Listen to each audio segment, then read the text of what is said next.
Malayalam big boss season 7 ലൈവിൽ ഇപ്പോൾ ലാലേട്ടൻ്റെ എപ്പിസോഡാണ് നടന്നുകൊണ്ടിരിക്കുന്നത്. അങ്ങനെ ലാലേട്ടൻ നമ്മുടെ ആര്യനോട് ചോദിക്കുന്നുണ്ട്, ബെഡൊന്നും മടക്കി വെച്ചിട്ടില്ലേ എന്ന് ചോദിക്കുന്നുണ്ട്. ലാലേട്ടൻ അങ്ങനെ ബിഗ് ബോസ് വീടിൻ്റെ ഉള്ളിൽ കയറുകയും ബിഗ് ബോസ് വീടിൻ്റെ മൊത്തത്തിൽ ഒന്ന് റിവ്യൂ ചെയ്തിട്ട് പുറത്തിറങ്ങുകയും ചെയ്തിട്ടുണ്ട്. ആ സമയത്ത് ബെഡ് ആരാണ് മടക്കി വെക്കാത്തതെന്ന് ചോദിക്കുന്നുണ്ട്. അപ്പോൾ ആര്യൻ കൈ വെക്കുന്നുണ്ട്. ആ ക്യാപ്റ്റൻ തന്നെയാണോ ബെഡ് മടക്കി വെക്കാത്തത്? ഇതൊന്നും വീട്ടിൽ പഠിക്കാറില്ലേ?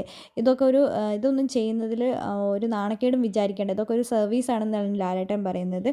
ആ സമയത്ത് പിന്നെ ലാലേട്ടൻ പറയുന്നുണ്ട്, കിച്ചണിലുള്ള കത്തി എടുത്തിട്ടാണോ താടിയൊക്കെ ഷേപ്പ് ആക്കുന്നതെന്ന് ചോദിക്കുന്നുണ്ട്. അതെനിക്ക് കുറച്ച് ഇറിറ്റേഷൻ ആയിരുന്നു, അതുകൊണ്ട് ഞാൻ അങ്ങനെ ചെയ്തതെന്ന് പറഞ്ഞിട്ട് കത്തി എന്നിട്ട് കഴുകി വെച്ചോ എന്ന് ചോദിക്കുന്നുണ്ട്.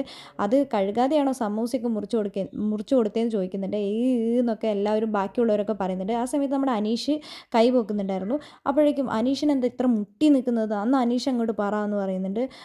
അനീഷിനോട് കുറച്ച് പറഞ്ഞത് കുറച്ച് ഒരു ദേഷ്യപ്പെട്ടിട്ടാണ്. അനീഷ് പെട്ടെന്ന് പറയാൻ വന്നത്, ഞാൻ ചോദിച്ചതും കൊണ്ടല്ലേ ഇപ്പം അനീഷ് ഈ കാര്യത്തെക്കുറിച്ച് പറയുന്നത്, അനീഷ് കണ്ടിട്ട് എന്തുകൊണ്ട് മറ്റുള്ളവരോട് പറഞ്ഞില്ല എന്നൊക്കെ ലാലേട്ടൻ കുറച്ച് ദേഷ്യപ്പെട്ട് ചോദിക്കുന്നുണ്ട്.